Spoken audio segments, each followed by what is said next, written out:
সদস্য হিচাপে আহিছোঁ। তেখেতসকলৰ ইয়াতে যিবিলাক চৰকাৰীভাৱে এষ্টিমেট বনোৱা হয়, এষ্টিমেট বনোৱাৰ পিছত কোনো ঠিকাদাৰে কাম পায়। কাম পোৱাৰ পিছত কামবিলাক ভালকৈ হৈছে নে নাই সেইখিনিও পৰ্যবেক্ষণ কৰিব লাগে বিভাগীয় অভিযন্তা আৰু বিষয়াসকলে। এতিয়া যদি এই এষ্টিমেট কমিটিৰ একাউণ্টছ কমিটিয়ে এষ্টিমেটখন চাব, তাৰপিছত ইয়াতে কিছুমান পৰীক্ষা কৰিব পাৰি, পৰীক্ষা চাব বা ৰাস্তাত ইনস্পেকশ্যন কৰিব ৰাইজৰ অভাৱ কিবা কিবি কথা থাকিলে, আৰু তাৰ ভিত্তিত তেওঁলোকে জবাবদিহি কৰে। জবাবদিহি কৰিলে যদি বিসংগতি পোৱা যায় তেতিয়া কিবা কিবি কোৱা হয়।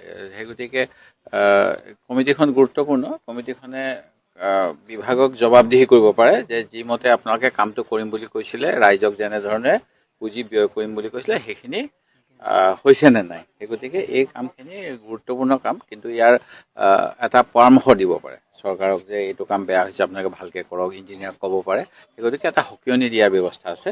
আৰু কাম বেয়া পালে নিশ্চয় ৰাইজ, এতিয়া এটা ৰাস্তাৰ কথা ওলাই আছিলে কোঁৱৰপুৰৰ, বাতৰি কাকততো প্ৰকাশ হৈছিল দুদিনমান আগতে, সেইটো আজি পৰিদৰ্শন হ'ল।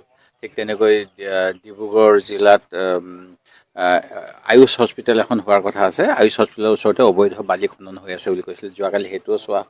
এনেকৈ বিভিন্ন অঞ্চলত বিভিন্ন কথাবিলাক যদি দৃষ্টিগোচৰ কৰে কমিটিৰ বা যিবিলাক প্ৰকল্প হৈ আছে সেই প্ৰকল্পবিলাকৰ বিসংগতি থাকিলে সেইবিলাক চোৱা হয় আৰু ৰেক্টিফাই কৰিবলৈ পৰামৰ্শ দিয়ে।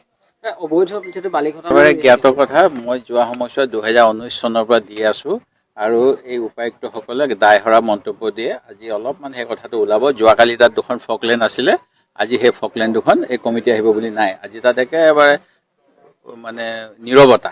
যোৱাকালি দুখন ফকলেণ্ড নীলা ৰঙৰ তাত আছিলে মই জানো, আজি কমিটি যোৱাৰ কথা আছিলে, কমিটি যাব বুলি শুনি বোধ কৰোঁ এই যিসকল বিভাগৰ মানুহৰ লগত এই চোৰাং ব্যৱসায়ীসকলৰ সম্পৰ্ক আছে তেওঁলোকে আঁতৰাই দিছে। চাওক, আমি আজি ৰাতিপুৱাৰ পৰাই আমি শিৱসাগৰ জিলাত আমি প্ৰৱেশ কৰিছোঁ।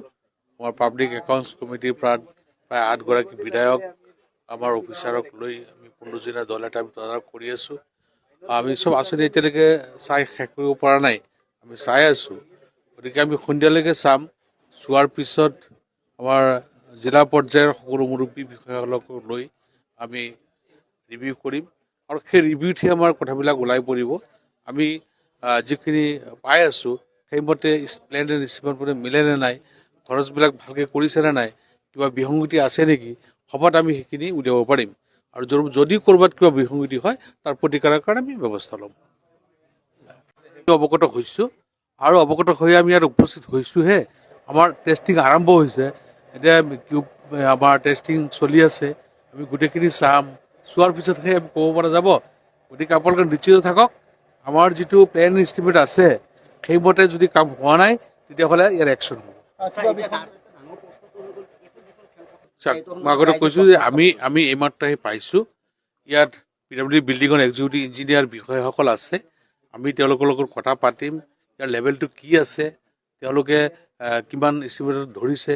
গতিকে যিখিনি এষ্টিমেটত লৈছে এইখিনি কৰাৰ পিছত যদি পানী উঠে সেইটোতো নহ'ব। গতিকে এই গোটেই কথাখিনি আমাৰ অলপ পিছত ওলাই পৰিব কৰিছে। গতিকে আমি এইখিনি আমাৰ পৰীক্ষা নিৰীক্ষা আৰম্ভ হৈছে। গতিকে এই কথাখিনি মই এতিয়া আপোনালোকক উত্তৰ দিব নোৱাৰিম। আমি আহিছোঁ আৰু আমাৰ পৰ্যবেক্ষণ আমাৰ আৰম্ভ কৰিছোঁ। গতিকে আমি পৰ্যবেক্ষণ কৰা শেহতহে আমি ক'ব পাৰিম কি আছে এইটো। নাই, গোটেইখিনি কথা ক'লোৱে আপোনাক যে আমি এইমাত্ৰ পাইছোঁহে। আমি গোটেইখিনি চোৱাৰ পিছতহে আমি ক'ব পৰা যাব। কিন্তু আপোনালোকে নিশ্চিত থাকক, যিটো প্লেন এণ্ড এষ্টিমেট আছে আৰু সেইমতে যদি কাম হোৱা নাই তাৰ প্ৰতিকাৰৰ ব্যৱস্থা নিশ্চিতভাৱে হ'ব। নিশ্চয় ব্যৱস্থা হ'ব। তাৰ কাৰণেতো আমাৰ চৰকাৰে কমিটি কৰি দিছে।